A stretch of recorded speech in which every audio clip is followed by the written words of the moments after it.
Welcome to the Near Memo, a weekly conversation about search, social, and commerce. What happened, why it matters, and the implications for local. Yes, because you can find a lot of pimple popping videos on TikTok.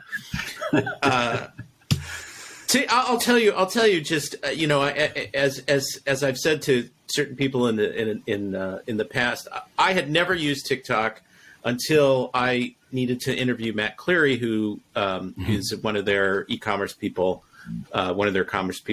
at a conference, the Sochi conference last year.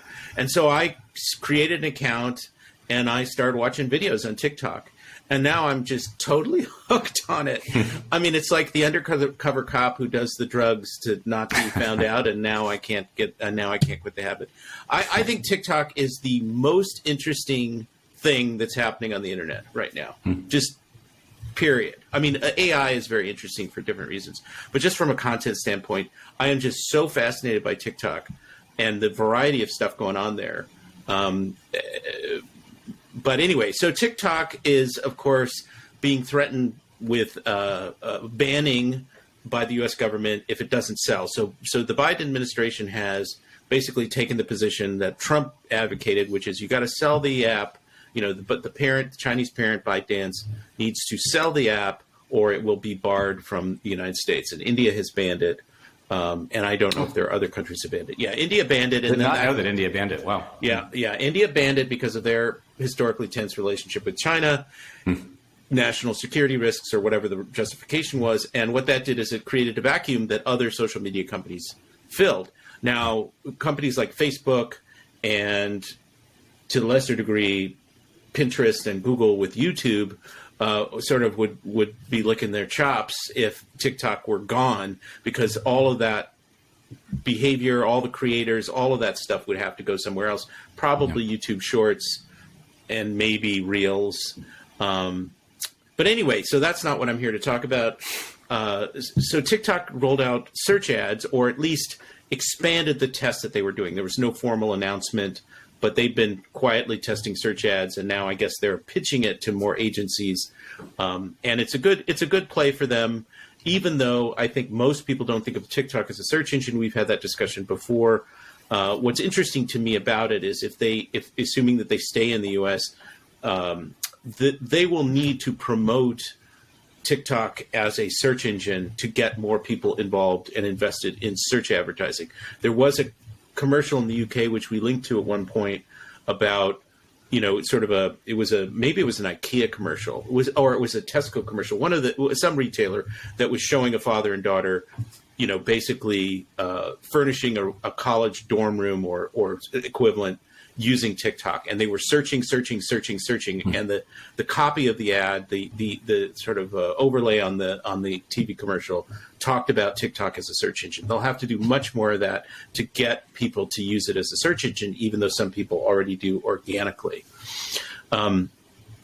So kind of adjacent to that, something I wrote about last Friday, I think, was the idea of a local TikTok. Where is a local TikTok? TikTok has a great local opportunity. There's a lot of local content on TikTok today, but it's pretty patchy here and there. There's no place you can go to see it all in one place. Like if I were going to New York and I wanted to see all the New York things to do and restaurants or whatever, I could search for it, but I can't go anywhere and see that. I can't go to one tab or one nearby setting or whatever it is, a list of cities, and that's a big opportunity, I think, for them, both in terms of user interest and advertising, that they have not really developed. I'm sure they're aware of it, but it may be a low priority for them. And I think meanwhile somebody else could kind of do that. The format is really successful. I have not seen anything like that. Maybe somebody's working on something like that, but I have not seen anything like that in the market. And as we were discussing in the green room, somebody like a Goala 2.0 might do some version of that. That's an opportunity maybe for Facebook. I don't know. But or a startup of some kind. I think that's an interesting thing, an opportunity in the market that nobody is really exploiting. So, sort of surprising. I mean, you mentioned YouTube Shorts earlier. Given that Google, search is in Google's DNA, that they haven't at least piloted something like a localized YouTube Shorts. I don't think that Facebook, I mean, we've talked about this ad nauseum on previous Near Memos, that Facebook sort of has never even woken up to the opportunity in local, and every attempt they make it local is half-assed and blah, blah, blah. So I don't necessarily, they're not going to do anything. Fool me once, shame on me, or whatever. Whatever the expression I'll believe it when shame I see it if Facebook does it. Yeah, exactly. Yeah, shame on you, shame on me. Yeah. So, but YouTube Shorts, I think, would potentially have a real opportunity, particularly with all the location data Google's already. And they could about everyone. So they probably have a lot of content already. They just could be organized into just a new curated form. Better. Yeah, exactly. Right. You could funnel it into a sort of a travel related app or something like that.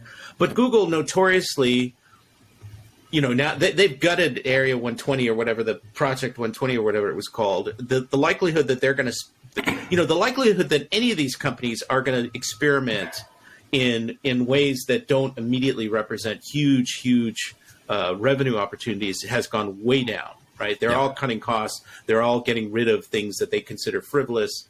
But yes, they could push. They could just organize the content on, put it in search, put it in some container, and it would be pretty interesting. And it's a much better. Yeah, I was just going to say, and they've already got the sort of even the UI for it in terms of just show YouTube short video carousels at the top of local search results. Like they could already just they could start in that way. Peel off the existing traffic that Google.com is generating. So it's a great point. I hadn't really considered it before today's podcast. So.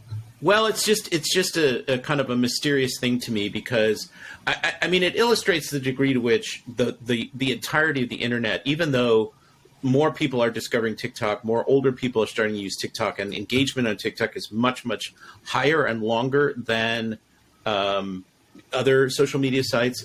It just illustrates the degree to which a lot of people aren't paying attention to TikTok and that opportunity, and it's a great discovery vehicle. It's and also in the age of synthetic media, AI created content, which we're going to see more and more of, including video, to have real humans telling you about their experiences or giving you their advice is going to be more valuable than ever, I think, at some point.